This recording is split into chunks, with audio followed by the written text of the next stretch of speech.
kitchen YouTube channel එකට ඔබව සාදරයෙන් පිළිගන්නවා. මං අද ඔයාලට ගෙනාවේ දැල්ලෝ රසට කොහොමද හතු ව්‍යංජනයක් හදාගන්නේ කියලා.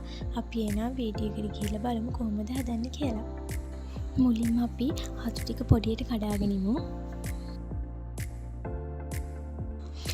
ඊට පස්සේ අපිට අවශ්‍ය වෙනවා ලුණු ගෙඩියක්. ඒ ලුණු ගෙඩියත් අපි පොඩියට කපා ගමු.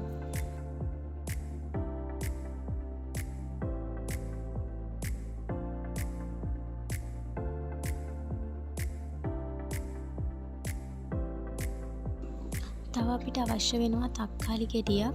අපි ඒකත් පොඩියට කපා ගමු. ඇත්තටම හතු වල තක්කාලි එකතු කරාම හරිම රසක් එනවා.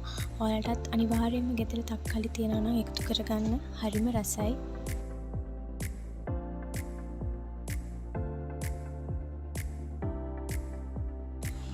ඊළඟට මම එකතු කරගන්නවා කොච්චි නැත්තම් ඔයාලට ආමරිස් එකතු කරගන්නත් පුළුවන්. මම මෙතන කොච්චි එකතු කරගන්නේ හොඳ රසක් හොඳ සුවඳක් එන නිසා.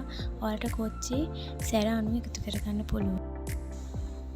අපිට තව ඕන වෙනවා රම්පේ, ඒ වගේම ඕන වෙනවා කරපිංචා. අපිට තව අවශ්‍ය වෙනවා සුදු ලුණු. මම මෙතන සුදු ලුණු කොටලා ගන්නෙ. සුදු ලුණු කොටලා ගත්තම හරිම රසයි. කෑම එකකට දැම්මම ඔයාලත් සුදු ලුණු පුළුවන් නම් කොටලා ගන්න.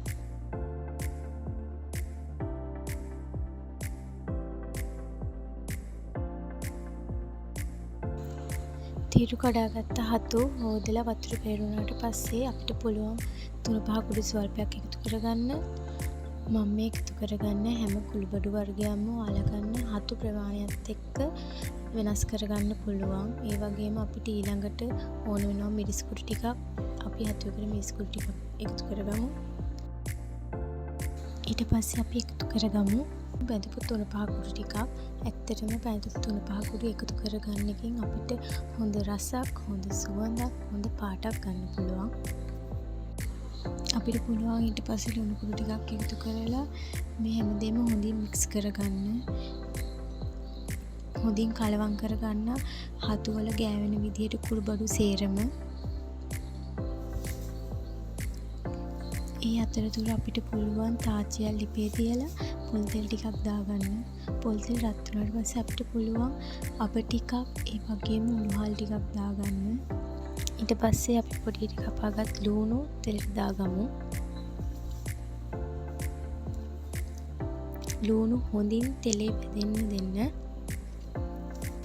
ඊට පස්සේ අපි අර තලාගත්ත සුදු ලුණු එකතු කරගමු තෙලට.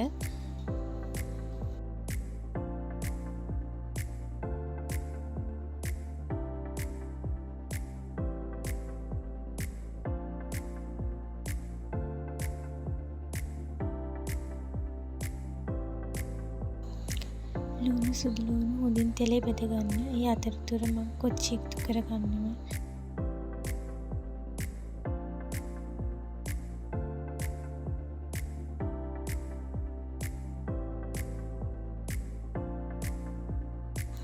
අපි දැන් මේ ටෙම්පරාදුවට අපි අර අයින් කරගත්ත හතු ටික එකතු කරගමු.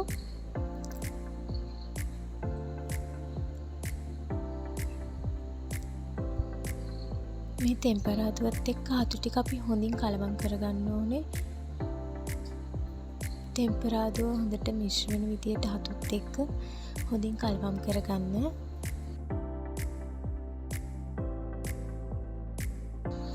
දැන් මේ වෙලාවේ හොඳට තෙලේ හතු ටික තැම්බිලා තියෙන්නේ. අපිට පුළුවන් මේ වෙලාවේ දැන් උකු පොල් කිරි ටිකක් එකතු කරන්න. ඇත්තටම ඔක්කො පොල් කිරි එකතු කරාම හරිම රසයි මේ හතු ව්‍යංජනයට. දැන් හොඳින් කලවම් කරගන්න. ඇත්තටම මේ හතු ව්‍යංජනය හරිම රසයි. ඔයාලත් හදලා බලන්න. ඔයාලටත් ආසෙත්තේ. මාව සබ්ස්ක්‍රයිබ් කරමු නැතු යාළුවෝ මාව සබ්ස්ක්‍රයිබ් කරන් යන්න. මගේ වීඩියෝ එක බලන් හිටියට thank you. bye.